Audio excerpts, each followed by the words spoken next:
لوگ جلوت و خلوت میں نہ جانے کیا کچھ کرتے ہیں، مگر سنیوں کی قسمت پہ قربان گج وج کر مصطفیٰ کا میلاد مناتے ہیں۔ پوچھے کیوں کرتے ہو؟ کہ خرچہ بھی ہو رہا ہے اور ذکر ولادت مصطفیٰ کا چرچا بھی ہو رہا ہے۔ کیوں کیا؟ اس لیے کہ جس طرح زندگی بغیر آکسیجن کے ممکن نہیں، اسی طرح عاشقان مصطفیٰ کی بندگی بغیر محبت مصطفیٰ کے ممکن نہیں ہے۔ زندگی کے لیے آکسیجن ضروری اور بندگی کے لیے محبت مصطفیٰ ضروری ہے۔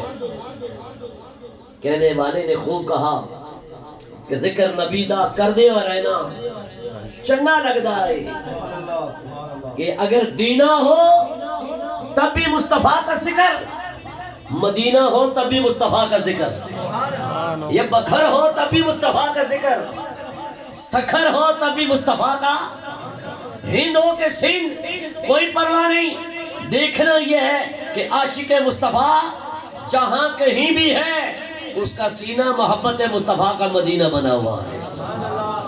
ذکر نبی دا کر دیا رہنا چنگا لگتا ہے، اور اسی بہانے رل مل بینا چنگا لگتا ہے۔ تو یہ تو نصیب کی بات ہے کہ جلوت و خلوت میں خالق کائنات جل وعلا کا ذکر کیا جائے۔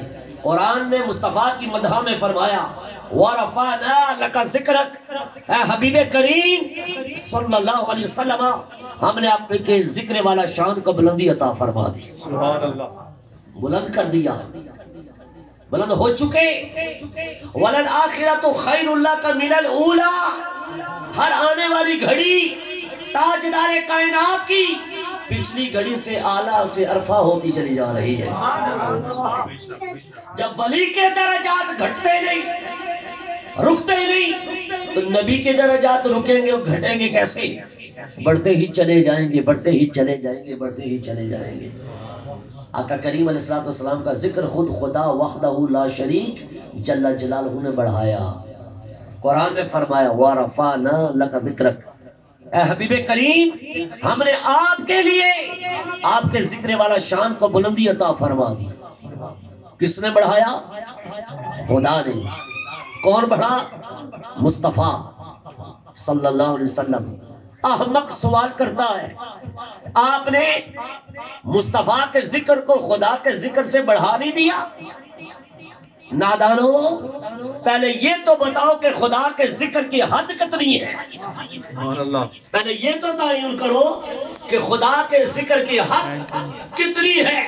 اگر توحید کے بیسک اسلوب بھی سمجھا ہے نا، اور توحید کی بنیادی باتیں بھی اس سے اگر آپ کو آگاہی اور تفہیم ہے، تو یہ تو عام بندہ بھی جانتا ہے کہ خدا کی ذات میں صفات میں کوئی حد ہی نہیں ہے، انلیمیٹڈ،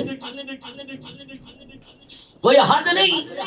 اختیارات کی، اس کی شان کی، اس کے جمال کی، اس کے کمال کی، اس کے اختیارات کی، اس کی لوہیت کی، اس کی سمدیت کی، اس کی قدرت کی کوئی حد نہیں ہے۔ جب خدا کی حد ہی نہیں تو یہ کہہ دینا کہ حد سے گھٹا دیا ہے یا ملا دیا ہے یا بڑھا دیا ہے، یہ تو بہت سوال کرے گا کہ جو بھنگ پی کے بیٹھا ہے۔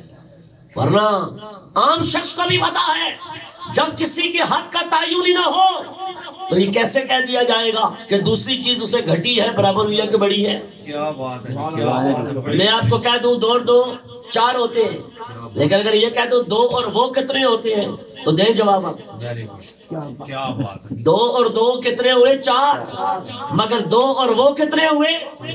لو جی پریشانی پڑ گئی، بھائی وہ اس کا تعین تو کرو۔ تو میں کہہ دوں گا وہ سے مراد 5 ہے، تو فوراً بچہ بھی کہے گا 2 اور 5 10 ہے۔ جمع نہیں، چلو ضرب دے دو، جمع کر دیا تو 7 ہے۔ تو دونوں کا تعین ضروری ہے۔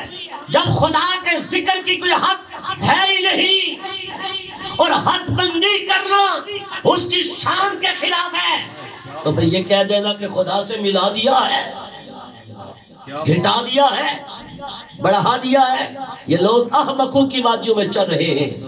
حقیقت یہ ہے کہ خدا کی شان کی کوئی حد نہیں، طاقت کی کوئی حد نہیں، عظمت کی کوئی حد نہیں، الوہیت کی حد نہیں، سمدن کی حد نہیں، اختیار کی حد نہیں، حسن و جمال کی حد نہیں، اللہ تعالیٰ کی ذات کی کوئی حد نہیں ہے، لہذا اس کی کسی صفات کی بھی کوئی حد نہیں ہے، انلمیٹڈ۔